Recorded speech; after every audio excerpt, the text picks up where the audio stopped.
As I mentioned last video, it's really, really hard for me to come up with things to talk about. I've never been a talker until I get passionate. And with this combination of the fucking meds they got me on, I'm not passionate about shit. Personality yoinked and disordered, but that's a whole nother story. So a lot of times I wish I had better input than social media. I need to work on my attention span so I can actually consume longer form media. But as of now, what I do to get inspiration on what to talk about is I just scroll until I find something that moves me. And I just saw a post that said, "I used to be" is one of the saddest phrases there is. And I think about that a lot because there are a lot of things that I used to be. There's also the trend, I swear I used to be smart, I say as they drag me into a padded room. I swear I used to be a good athlete, I say now, with a dislocated shoulder. I used to be. And I'm taking this philosophy for children's class. It was one of my favorite classes, and the other day we were talking about art, what makes art, what makes something beautiful but not art, what makes art beautiful, all the things like aesthetics and what that means in a moral sense and how you teach that philosophically. And our teacher asked us if you used to do something, are you still that artist? Are you still that performer? Are you still that type of creative? And a girl in my class, she said, well, no, I used to do commercial photography and it paid well. I only did it so often, but I wouldn't consider myself still a photographer because I don't practice. And I chimed in too. I said something similar. I used to do poetry. I did well in it, and I don't do that anymore. So no, I'm not still a poet. Maybe I have it in me somewhere, but actively, that is not what I am. That is not what I do. That is not how I spend my time. And while we're trying to get back into that,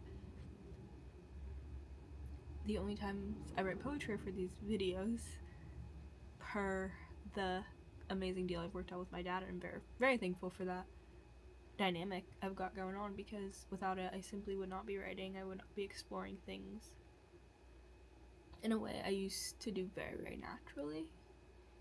And this boy in my class, he is a Ghanaian actor. He's a child actor. He's relatively famous. Zendaya follows him. He was in Spider-Man. Just well-known guy. And I know he's not well-known enough where you see him and you know who that is. None of that. But I know him. He's in a movie I'd seen in the 6th grade, and obviously I didn't recognize him from that, but I saw his name and put it together.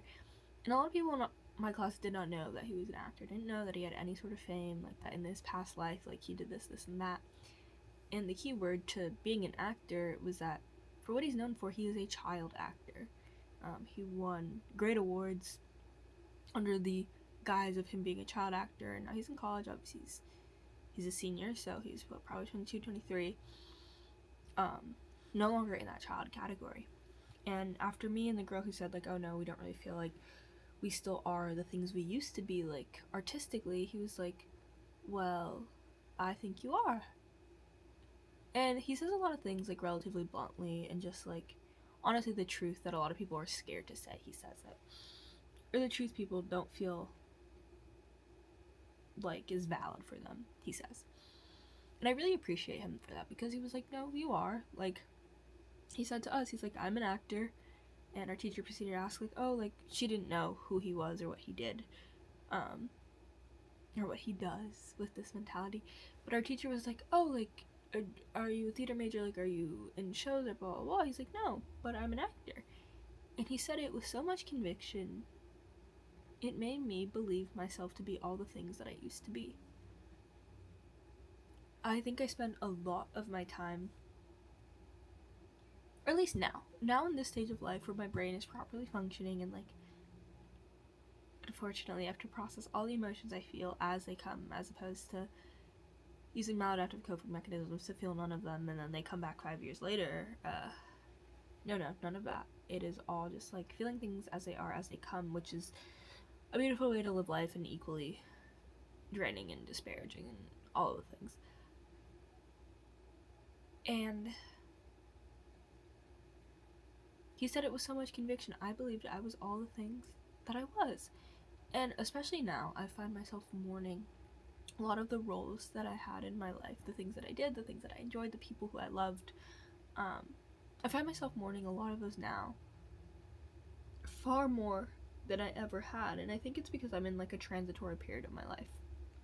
College is your little gateway into adulthood. You're not quite that yet, but also you build a lot of identity in middle school and high school. A lot of individuals do, and obviously that identity builds and shifts and changes and gets reborn and all the things.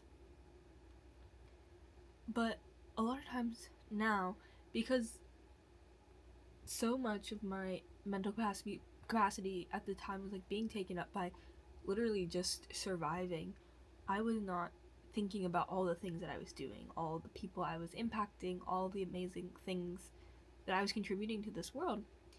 And it's not just for poetry. I was a poet. Like, I was a volleyball player. I used to be a volleyball player. I used to work on a hotline.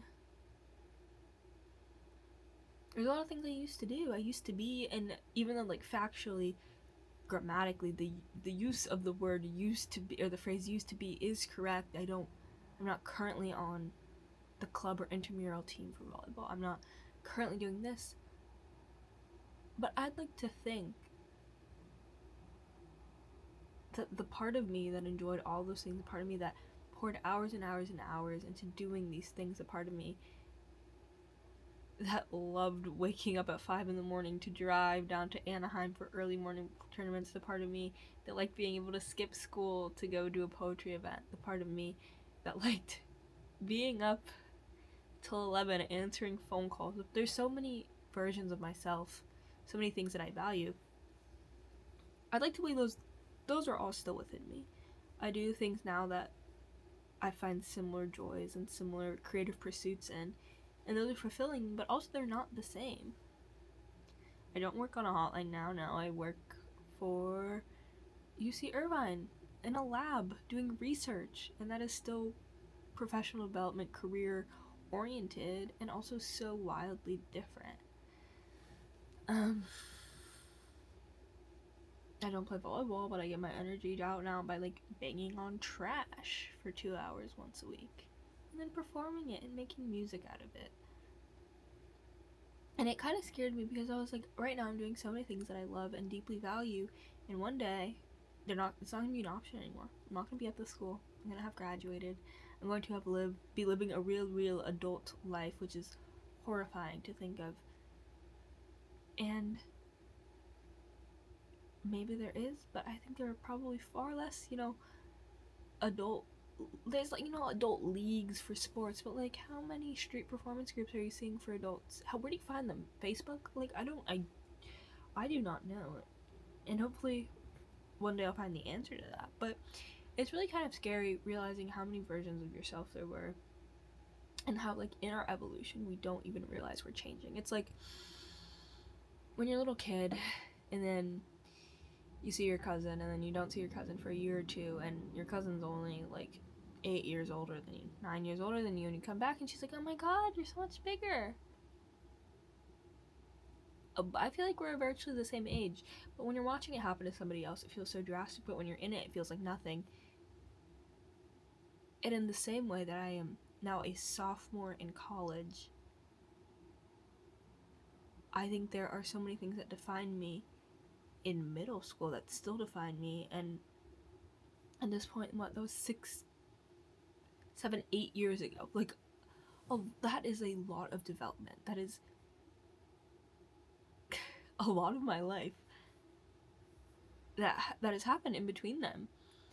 And I don't know, I was just thinking of like the idea if a tree falls and nobody hears it or saw it, witnessed this thing, did the tree make a sound?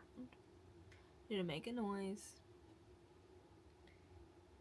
And in the same breath, like, if you are growing so much and nobody's there to witness it, nobody comments on it, nobody says anything, did you still grow? And obviously growth comes in a bajillion shapes and sizes and forms. And it's also, honestly, it's like the ship of Theseus. How you have a ship, and if you take one piece of it off and replace it with another every day, at the end of whatever period of time, that is no longer the ship. But at one point it was the ship, and now it is not. But is that still the same ship because it's in the same place, it uses the same functions? Is that still a ship of Theseus? It's like humans, all of our skin cells will regenerate after 7 years. Am I still the same person I was? My mentalities will change. The people who I love and who love me, that will change. The way I decorate my room, the way I decorate myself, how I dress, my hair looks like the piercings, am I still the same person? If you go by a different name, are you still the same person? I had an interaction with somebody on campus who I was like romantically involved with lightly in high school, like my first kiss or whatever, and she also goes to Tufts. And up until about last week, this girl did not know that I went to this school. I think, well, she knew because I had an interaction with her over text though, so she knew I went to the school.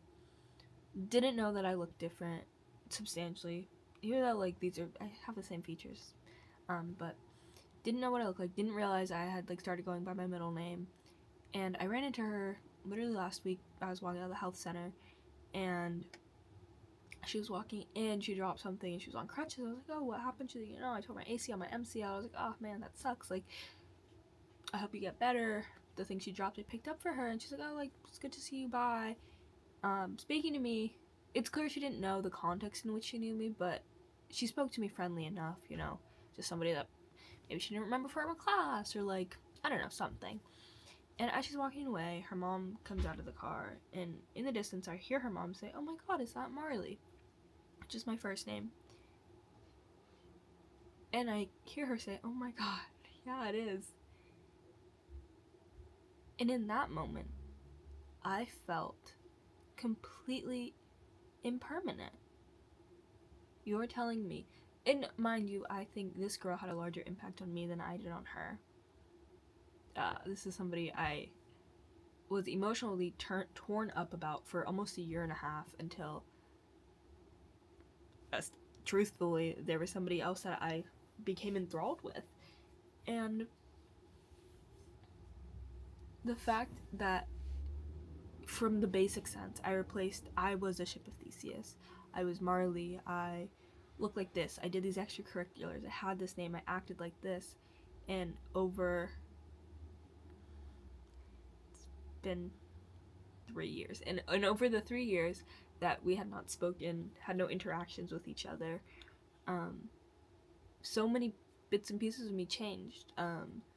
I now have 16 piercings. I think at that time, max I had 4. Honestly, probably not even that many.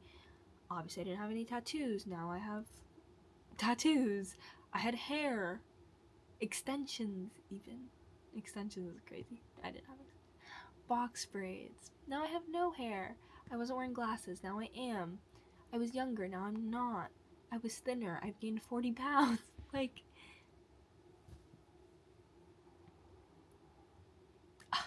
Marley was my name, and now I'm Jay. I used to be Marley, and that sounds horrifying coming out of my mouth because I know who I am. I know that I still like the same things Marley did. Like, it's like there's a part of me that just got frozen in time a year and a half ago, and since then I've been off the rails, dealing with things I was hoping I would never have to deal with, dealing with things I was hoping would continue to be swept under the rug, embracing myself in a way I always hoped I had. But it is so weird because that was a real life example of me being the ship of Theseus. Somebody that knew me well, knew all my thoughts at all times of the day for a 4 or 5 month period of time, you would think would be able to recognize me in conversation, my voice, my mannerisms, and that was a very, very scary realization.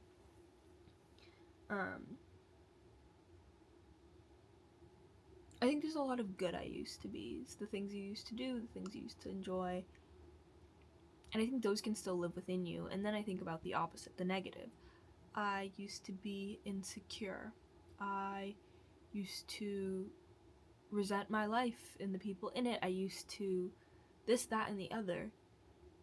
And while those things may not be true at the current moment, I think truth prevails internally. The things I used to feel still impact how I act now. Maybe I feel a lot less insecure about my body now. Maybe I feel so much more beautiful than I did previously. I also existed for 5 years in a body that I absolutely hated, doing everything I could to make it look differently. Just because I went through dialectical behavioral therapy and a fucking long-ass program. I spent 5 months of my life working specifically on that aspect of my mental health. It doesn't mean those things don't continue to inform the way I act now, the way I see myself now, the way I see others now. Things don't just vanish. And I guess that's my qualm with this ship of Theseus, with this interaction I have with this I used to be.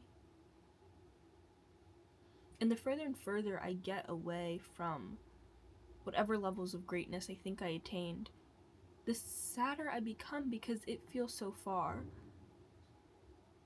In May, I could say, oh yeah, like I haven't written poetry in a year, but I'm getting back into it. Now, I write for these videos, but that's not how I write poetry. I'm exercising the muscle that I have, as my father always says, but that is not how fundamentally I write poetry. I write poetry when I'm inspired. I used to be inspired. I haven't felt inspired in a long time. And now, it's sophomore year, a quarter of the way through my sophomore year at this point. And now I can say I haven't written poetry to write poetry since my graduation speech. Since my senior year of high school. Which in hindsight is not that far, considering the fact that I did half a school year, dropped out, and now I'm back and I'm technically still a freshman. But time-wise, that feels so far away. And to think that one day I will be at a job, hopefully helping kids, helping people. And I'm going to sit there and I'm going to look around and wonder why there's a lack of creativity in my life, and I'm going to sum it up to the fact that I used to be a poet. I used to be on stage. I used to get paid for it. I used to have people know my name, tell me that I was the next Amanda Gorman, one of the highest compliments a young poet could receive. And I realized that I don't want to used to be a poet. I don't want to used to help people. I don't want to used to be active. I don't want to stop doing the things that I love. And it's really an interesting dynamic when there's things you need to do that will make you happy, and there's things that fulfill you, fill your cup, that just connect you, give you community. I love community. And also you're battling with the idea that the reason you stop doing these things is because you physically couldn't anymore. Because your brain is telling you this, that, and the other. Your brain is making it hard to function on a day-to-day basis. So of course all the things you enjoy go out the window. How else would you survive? And you get stuck in a negative feedback loop of I used to be, and now I can't do this, I can barely do this, I don't brush my teeth, I can't shower, blah, blah, blah, blah, blah.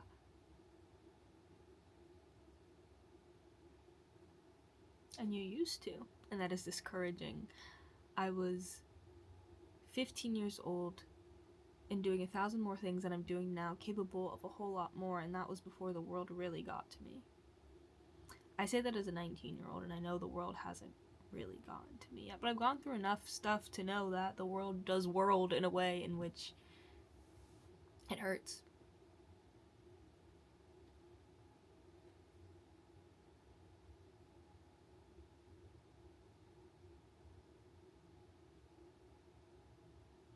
I guess you get to pick and choose what your used to be's were. I do stand by the fact that they inform how you act, reaffirm the ways others interact with you. They are the stepping stones, your foundation to how you navigate the world.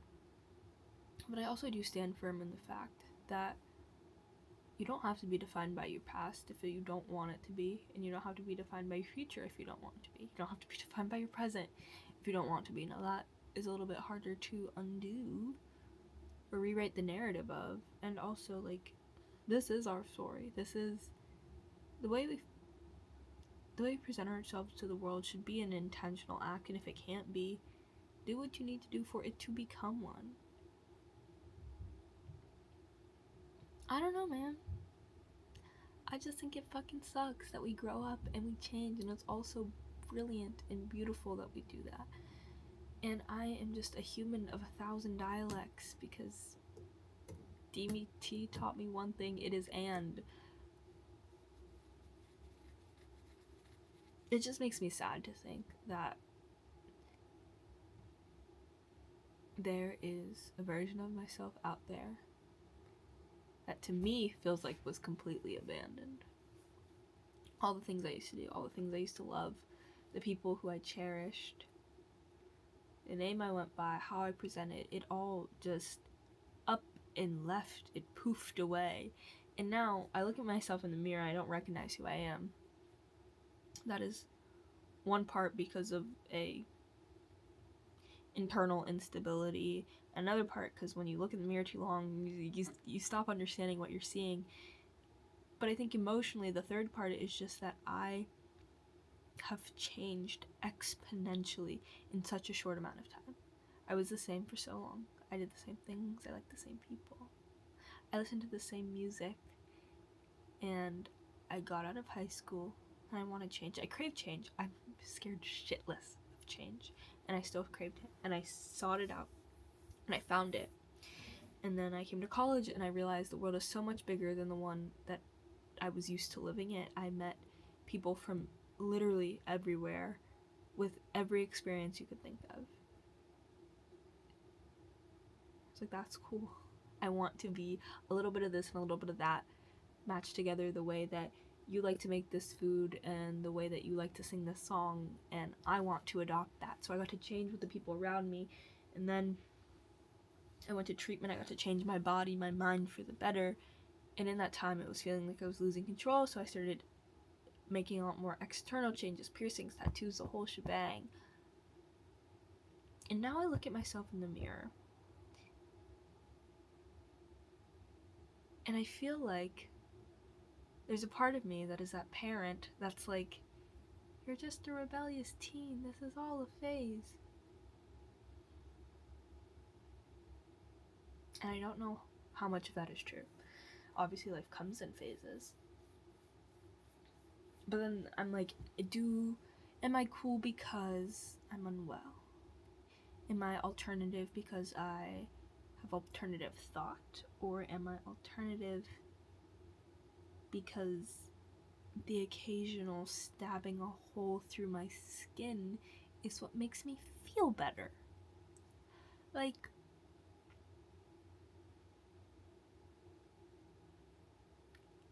a lot of times I can't differentiate what is actually me and what is not me. Not the other day, but the last tattoo I got, which was this apple core tattoo, and it's an apple core with a woman's body, and to me, what it symbolizes is I am living despite it all. And though that doesn't quite translate nor make sense to me, Eve of Eve and Adam,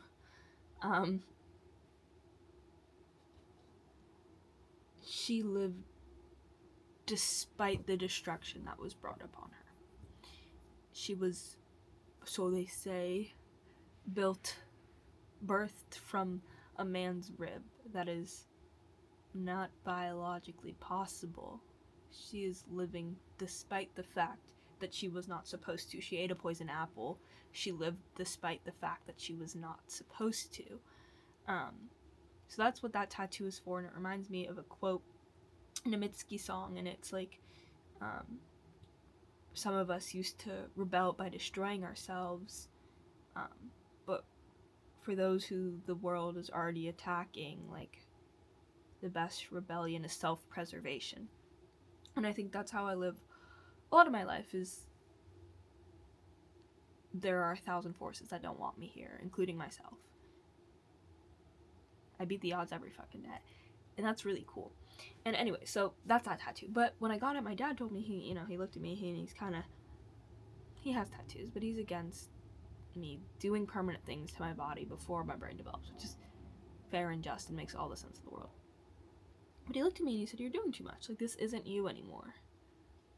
This isn't you. This isn't who I raised. This is not you. You're doing too much. You want to be cool so bad. You want to be this so bad. You want to be looked at this way so much."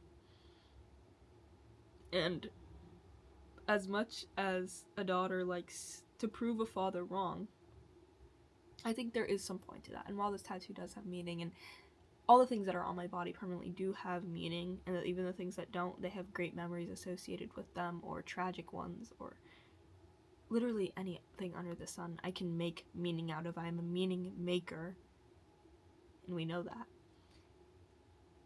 Despite all of that, I do think he's right. I don't know who I am. I've completely lost myself to the void.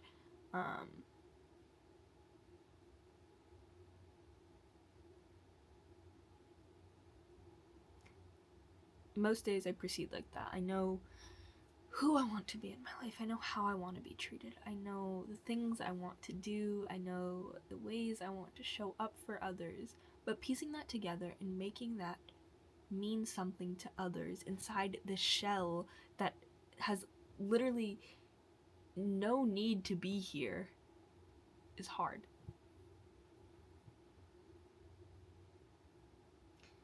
So anyways, I'm not sure what I used to be. I'm not sure what I want to be, because things change. I'm not sure of a lot of things.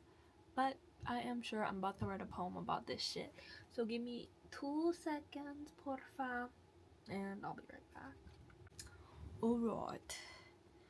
As promised to you by the people being me, here is a poem entitled "When I Used to Be Meant Next to Nothing." When I was 6 years old, bright-eyed and curious, I always exclaimed, "I used to be 5." At 5, I would exclaim the same sentiment about 4. Maybe I wanted people to know I could count the same way I spelled Marley with an uppercase and a lowercase e, so they knew I knew my alphabet. Maybe I made this distinction because I always found growing up to be scary. The lifetime clock never taking a moment to stop. Maybe at 6, I realized that my time was valuable, precious even, that every day that I get to spend making up stories on the playground and practicing my phonetics in the classroom meant one more moment of being me. Maybe I knew myself more then than I do now. The only difference 12 years could possibly make is the meaning of I used to be. I used to be liked, loved, pretty, ugly, funny, serious. I used to be a creative, an athlete, a scholar, a friend, a daughter, a lover, a menace, a hero. I used to be kind. Kinder to myself, to Marley, to M, to Kiddo, to Jay, to the endless versions of myself I've yet to meet. I used to be resided in the cave like space under my tongue, and now it lives rent-free in the crevices of my mind. I used to be is the monster under my bed and the shadow figure that watches me sleep at night. I used to be is every failed dynamic and everyone I'm scared to foster now. Now that you mention it, I don't know if I ever liked what I used to be, what I am now, what I will be. I used to be Marley, and that's okay. I used to be J2. I used to be lost, I used to be found,